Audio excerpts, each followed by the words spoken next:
Hi, I am presenting this reading of Countdown by Deborah Wiles with permission from Scholastic.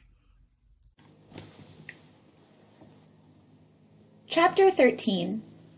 Observation. Uncle Otts is in Malcolm Grow Hospital at Andrews Air Force Base under observation. I'm flooded with sweet relief that, first of all, he's not dead, and that second, observation means they're just keeping an eye on him overnight and we can have him back tomorrow or Monday. Mom is as cool as a cucumber when she delivers this news. Crisp, controlled, and curt. I have a million questions, but I don't get to ask them. Mom takes one look at me and marches me and Drew into the bathroom, gets out the alcohol and the cotton balls, and starts asking us questions. I go for broke. I fell off my bike going downhill too fast. No problem. I'm not trying to deceive my mother. It's just that the truth is so complicated and it isn't necessary. I'm fine. I learned my lesson. I'm not going to try that again. I telegraph Drew. Don't say a word. Just keep your mouth shut. Mom begins the assault of my skin with alcohol, killing every last germ that ever lived on my legs. Blow on it, I hiss between clenched teeth, and she does. She blows and blows, and I blow too, and soon the sting is gone. What hill, Drew? Mom asks as she screws the top back on the alcohol bottle.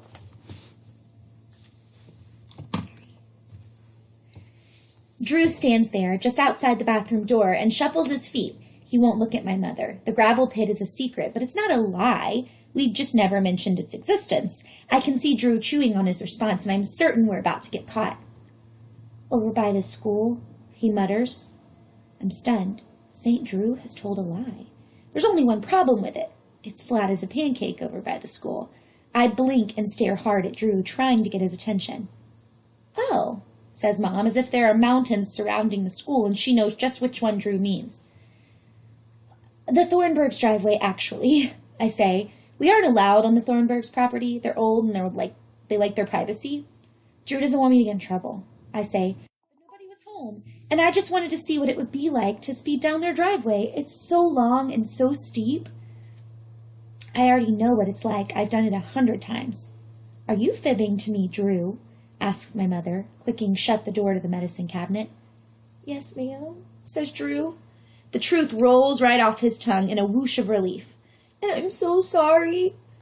I never thought I'd live the day to see you lie to me, Drew Chapman, not even for Franny. Tears flood Drew's eyes. He won't look at me or Mom. You can't protect your sister from herself, snaps Mom. Now go to your room. Yes, ma'am. Drew turns to go, and I desperately want to grab him and hug him, but I don't. Soon he's sobbing downstairs in his bedroom, a fallen saint. Mom washes her hands. You're lucky you didn't kill yourself, young lady. I'm not sure she believes me, but she's not going to press it. Her face is puffy with fatigue, and her shoulders sag. I want to make it better for her. I'm sorry, Mom. I mean it, too. She dries her hands on the small towel by the door and sighs. It's time to grow up, Franny. Not only are you an example for Drew to follow, you represent your family when you were off this property. Yes, ma'am. I have enough to worry about without worrying about you when you're not home. Yes, ma'am. And I won't have you dragging your brother into a career of disobedience and lying about it. Yes, ma'am. Now wash up for dinner and take a bath before bed. Yes, ma'am. After Mom leaves the bathroom, I look at the ceiling and whisper, I'm glad we had this talk, Mom. The good news about Daddy being on a trip is that we have the following suppers in this order. 1, leftovers. 2, scrambled eggs and biscuits with cheese. 3, TV dinners, of which meatloaf and mashed potatoes is my favorite. I try not to eat the rubbery green beans. 4, grilled cheese sandwiches and Campbell's tomato soup. We also get this choice on Tuesday nights when Mom and Dad go to their bowling league in their red shirts with their names on them. And 5, McDonald's, a restaurant. This is a sometimes treat. There are no waiters. There's no waiting at McDonald's. When you get there, you go to a counter and order from a big menu on the wall, and the people behind the counter put the food all wrapped up on a tray. And then you take the tray to a table and you eat it. The wrapper is your plate. You can dump your french fries on the wrapper and have a whole meal just like that.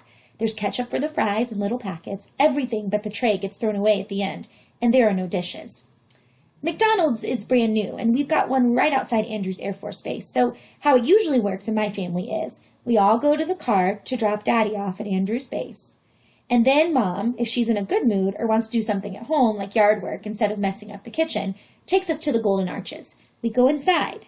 Mom orders 5 hamburgers, 5 french fries, and 5 Cokes. We eat. Oh, how I want to try the fish sandwich. The chocolate shake, the apple pie. No, Mom says. Fine. Uncle Otts always eats his hamburger and then walks to the counter and dumps 25 cents out of his pocket and buys a fish sandwich anyways, which he eats except for one bite, which he gives me first. I tear up thinking about that now. Tonight should be leftovers night, the first night Daddy is gone, but Mom tells Joellen she can't face leftovers tonight, and Joellen offers to scramble eggs while Mom takes a shower. Franny will help me, Joellen says, and I do. I love popping open the biscuit can and putting the biscuits on the tray. Then I take a square slice of American cheese and fold each one twice so that each slice is divided into fourths. When the biscuits are almost done, Joellen takes them out of the oven and opens them up with a knife and inserts the cheese into each biscuit and then runs them back into the oven for another minute.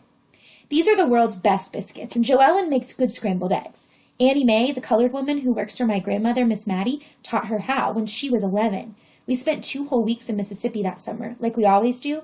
I was 4 years old, and I ate so many scrambled eggs, Miss Maddie told me I was going to turn into an omelet. Get any good mail today? I asked Joellen as we set the table. That's none of your business, she says coolly. What happened to you? None of your business, I say just as coolly. Tit for tat. Then, because I feel like it and it's a good idea to change the subject, I say, Chris Cavus moved back in across the street. Really? Says Joellen. I thought they were in Pakistan. I put the jelly on the table. They came back. My stomach grumbles at the smell of the biscuits cooking, eggs scrambling. I missed lunch. I'm very hungry. Mom appears with Drew and Jack behind her. Out! She orders Jack. He slinks down the carpeted stairs, but only 2 steps, and sneaks the tip of his snout up over the top step so he can still be near us. Miss Cavus stopped by the hospital, says Mom, as she were a part of the conversation all along and missed nothing. She's wearing her nightgown and bathrobe. Her wet hair is combed straight back. Her face is scrubbed so clean it's red. It's 6 o'clock. The sun is still up. Well, barely. It's dusk. Mom lights a cigarette and pours a cup of coffee from the percolator. She blows a stream of smoke to the ceiling and says, Irene Cavus is the epitome of discretion, thank goodness, but this is going to be all over the neighborhood by tomorrow, thanks to Martha Gardner and her gossiping mouth. Pour the milk, Franny. I pour 3 glasses of milk. I like Miss Gardner. She's nice. Joellen puts plates of steaming scrambled eggs on the table. Your father comes home Monday, Mom tells us. I don't know about Uncle Otts. Her voice cracks in the tiniest way, and we all lean toward her. She waves a hand. I'm tired, she says. Franny's having Halloween party, says Drew in a cheer-you-up voice. How is this helpful?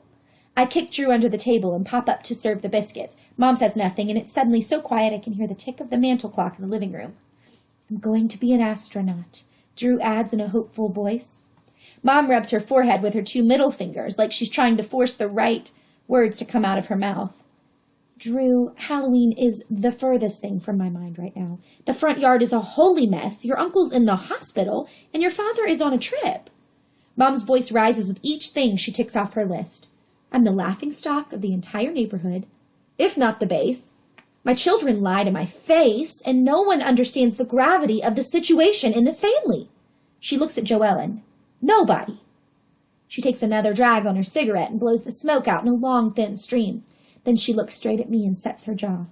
Franny, to even suggest a Halloween party at a time like this is the most insensitive thing you have ever done. She picks up her coffee cup, turns to leave the kitchen, turns back and says in a rush, No, I take that back. The most insensitive thing you've ever done is to allow your uncle to exhaust himself in the front yard in front of God and everybody. I hope you're proud of yourself. To say I am stunned is an understatement. I'm slapped. I'm slugged. I'm guilty, a horrible person. I'm sure you can finish dinner without me, says Mom. She looks at Joellen, who stares at her shoes. Am I right, Joellen? Yes, ma'am, Joellen says in a voice so quiet I can hardly hear it. Drew stares at Mom's plate, steaming with scrambled eggs, that she'll never eat. I cannot breathe. Mom sighs as if she might reconsider everything she just said, and maybe she does, but she doesn't say so. Instead, she says, I'm going to roll my hair. Be ready for Sunday school and church tomorrow morning at 9 sharp. We all need it. Some of us more than others. I don't feel like cheese in my biscuits. I don't feel like eating at all. Before anyone can say anything, I take my dark heart to my room and I stay there. Chapter 14. My first concrete remembrance of church is going to revival with Miss Maddie in Hallelujah, Mississippi. I like revival. It's entertaining. I know almost every hymn in the Methodist hymnal by heart, every verse, and I can play most of them on the piano. Revival lasts 2 weeks, so we go every night to church.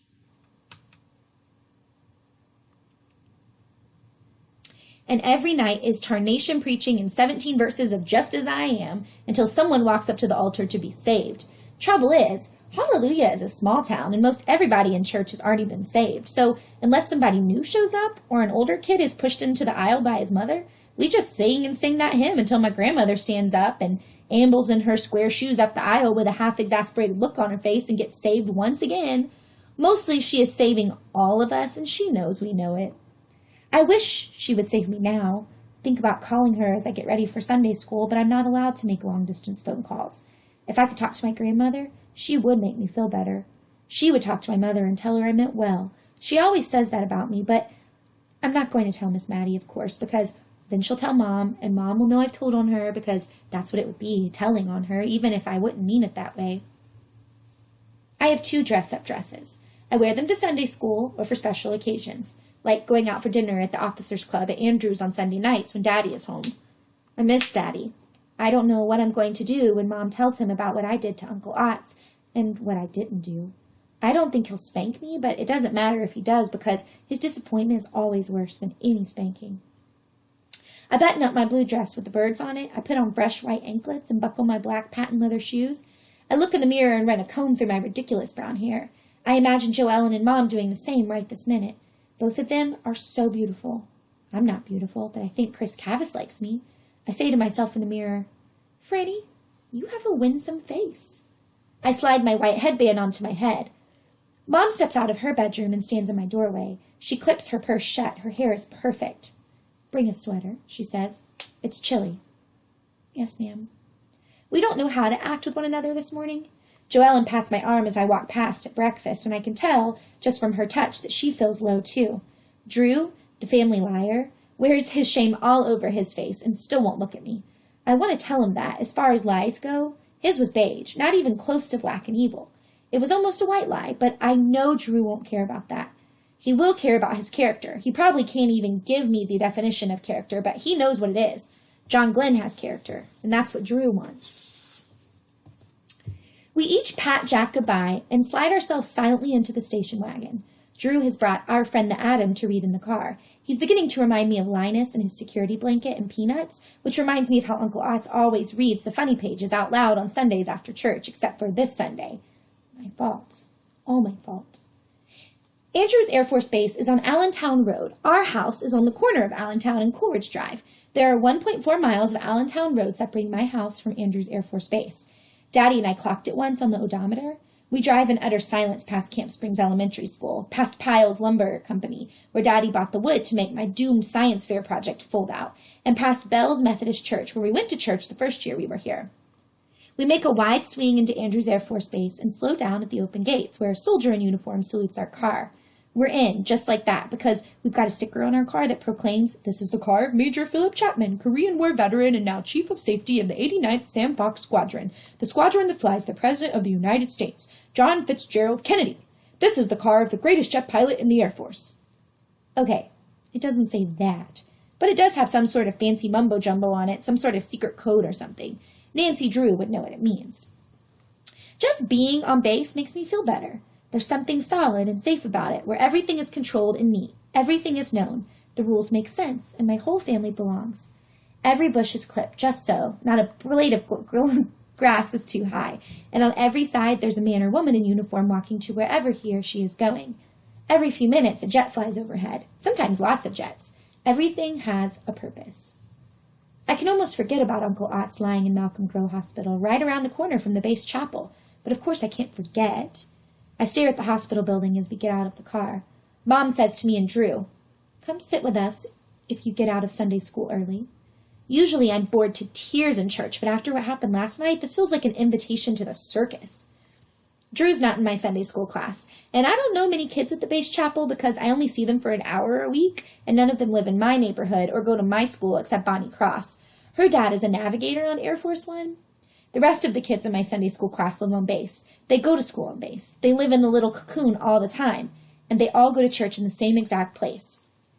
I used to think there were only Methodist and Baptist churches, and then I went to vacation Bible school one summer at Aunt Beth and Uncle Jim's and found out they were Presbyterians. I couldn't tell the difference. Same Jesus. Before we went to Mississippi this past summer, Mom let me spend a weekend at the beach with Mary Flood and her family. Mary has 7 older brothers, and she is the only girl.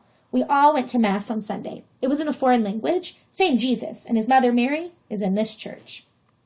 Gail Hoffman is Jewish. We went on a field trip to her church last year. It's called a synagogue, and the boys have to wear these little head caps. No Jesus, lots of Moses. We have Moses too. I'm not sure how this works, but the first 5 books of our Old Testament are a part of the Jewish Bible too. Miss Creasy, my Sunday school teacher, is talking about the Old Testament book of Psalms today. Who would like to memorize Psalm 24 for our parent presentation next Sunday? She asks. My hand forgets that it's part of my body and shoots itself high in the air. Why, thank you, Franny, says a surprised Miss Creasy. I'm surprised too. I have no idea what Psalm 24 is. But I am a good read-alouder, and I imagine I will be a good memorizer-alouder, too. I hope it's a psalm about goodness and mercy and forgiveness for a girl named Frances who needs all the help she can get. Psalm 24. The earth is the Lord's, and the fullness thereof, the world, and they all dwell therein. For he hath founded it upon the seas, and established it upon the floods. Who shall ascend into the hill of the Lord? Or who shall stand in his holy place? He that hath clean hands and a pure heart, who hath not lifted up his soul into vanity, nor sworn deceitfully. He shall receive the blessing from the Lord, and righteousness from the God of his salvation. This is the generation of them that seek him, that seek thy face, O Jacob, Selah. Lift up your heads, O ye gates, and be ye lift up, ye everlasting doors, and the King of glory shall come in. Who is this King of glory? The Lord strong and mighty, the Lord mighty in battle. Lift up your heads, O ye gates, even lift them up, ye everlasting doors, and the King of glory shall come in. Who is this King of glory? The Lord of hosts. He is the King of glory. Selah.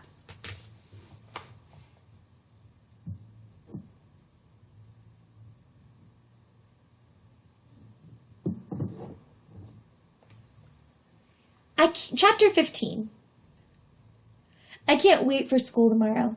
Sunday afternoons when Daddy is home are fun. We come home from church, have tuna or egg salad sandwiches, and potato chips and big glasses of milk. I read the funny papers with Uncle Otts. Daddy reads the newspaper, and then he and Mom work on a project, or Daddy disappears into his little office downstairs where he edits home movies, or organizes slides, or reads from the 11 million books he has on the shelves. Drew and I play with our friends. Late in the afternoon, we pile into the station wagon and go for a drive. We just drive. Nothing's open but gas stations and 7-Elevens. We stop at model homes and walk through them and all the new neighborhoods that are being built around us. Mom and Dad talk about ideas for our house. We get ice cream. Sometimes we go to the club for dinner on base. We watch Walt Disney's Wonderful World of Color at 7:30, and then I go to bed. I kneel beside the bed and say my prayers, always the very same prayer, always starting with, God bless Mommy and Daddy, and then listing everybody in our family, including Miss Maddie, Jack, our dead dogs, Flops and Pito, always in the same order, and always ending with, and help me be a good girl. Amen. Mom listens to my prayers, and then she tucks me in. She kisses me on the forehead. It's nice. And then she goes to Drew's room downstairs and does the exact same thing, and I pull out my Nancy Drew out of the nightstand and read with my flashlight. Mom comes upstairs in a little while and tells me that's enough. It's an unspoken agreement we have that I can do this, and I turn off the flashlight and lie there in the dark, contemplating the dangers of the world until Mom and Dad come upstairs and go to bed, because there is no Tonight Show on Sunday nights. But when Daddy's on a trip, like he is now, we don't do any of those things. Instead, Mom works like a Trojan, to use her phrase. She does the jobs that she never does when Daddy's home. She deep cleans, she super scrubs, she stays up until 2 a.m. ironing, and today she spent the afternoon after church fixing the lawn. We're not allowed to help her. That's okay, we don't want to help her. We all just stay very far away from Mom this afternoon. No bikes, no woods, no friends, she says. Stick around home and do something different. No television. No Uncle Otts either. Children aren't allowed in the hospital, Mom declared as we pulled out of the chapel parking lot, as if we all had begged her to go visit.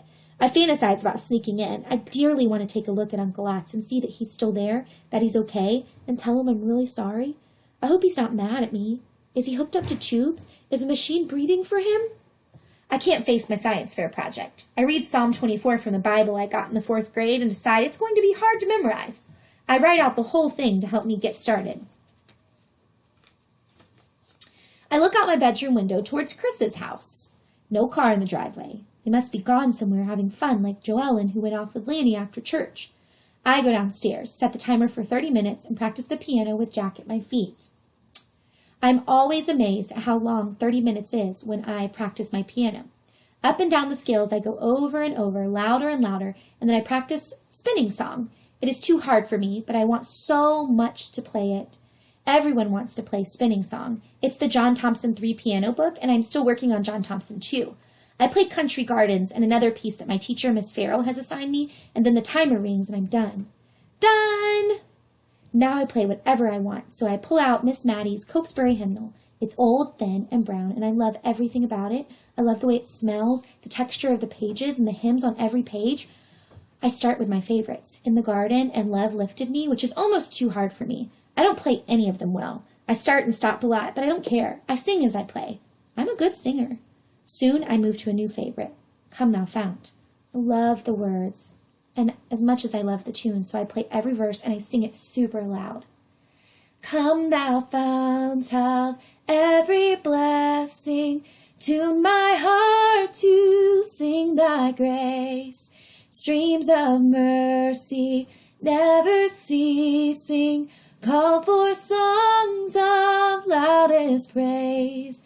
Teach me some melodious sonnet, sung by flaming tongues above. Praise the mountain fixed upon it, mount of thy redeeming love. Melodious sonnets and flaming tongues? I feel great! Drew flings open his bedroom door. Yes, Mr. Perfect has his door shut and yells, Clam up! I'm trying to read in here. Can it? I yell back. I can't help it if the piano was down here. It feels good to yell. It feels like we're washing away the bad feelings from last night and the strangeness of today. Here, Jack, calls Drew, and I don't care. The two of them head outside. I watch them run toward the treehouse, and then I go on to verse 2 even louder. Here I raise my Ebenezer, hither by thy help I'm come, and I hope by thy good pleasure safely to arrive at home. Wait a minute. I stare at the page. Ebenezer. Who is Ebenezer? What is Ebenezer? Who is writing to Joellen? Now I've got something to do. I slide off the piano seat. Mom comes through the front door with Margie and her mother. Margie's mother is holding a casserole in her oven-mitted hands. Mom and Miss Gardner go up the stairs while Margie comes down. Hi. It feels like years since I've seen Margie, and I'm ready to forgive her. Shepherd's pie, says Margie, pointing up the stairs. Mom thought you could use it. She saw your mother out there working so hard. She says Uncle Otts is coming home tomorrow. I don't want to talk about Uncle Otts. So does my dad, I say. Can you stay? I don't know, says Margie. I'm supposed to go somewhere? Where? Margie changes the subject. Have you seen Chris Cavus? I don't want to talk about that either. Have you seen Chris Cavus? Of course I have, knucklehead. He lives across the street. My mom took his mom a welcome back to the neighborhood pie. Of course. Great. And now he probably won't give me a second thought. Well, says Margie, what do you think? About what? About Chris. I shrug. I have perfected my nonchalant look. He's okay. Okay? When he left a year ago, he looked like Beaver Cleaver, and now he looks like Dr. Kildare. I shake my head. Nope, Del Shannon. We laugh like old lady friends, all the stritchiness between us gone. Listen, I say, surprising myself. I've got real live detective work to do right now. Joellen's not home, and I want to... Snoop? That's all it takes. We are all on the case. Chapter 16. Mom can't refuse when I ask her in front of Miss Gardner. Miss Gardner seems relieved to unload Margie and says, I don't know how you do it, Nadine, with Phil flying all the time. Plus, I'm a nervous wreck with all this nuclear news. Everybody seems to be on pins and needles at Andrews. Mom doesn't divulge a scintilla of her feelings. She plasters Miss Gardner with a squadron wife smile and says, Phil comes home tomorrow. We're looking forward to it. And she guides Miss Gardner to the front door. Thank you again for the shepherd's pie, Martha. It's so thoughtful of you. You're welcome, says Miss Gardner with a tiny pout. Well, I've got to get back to the twins. They're down for a nap.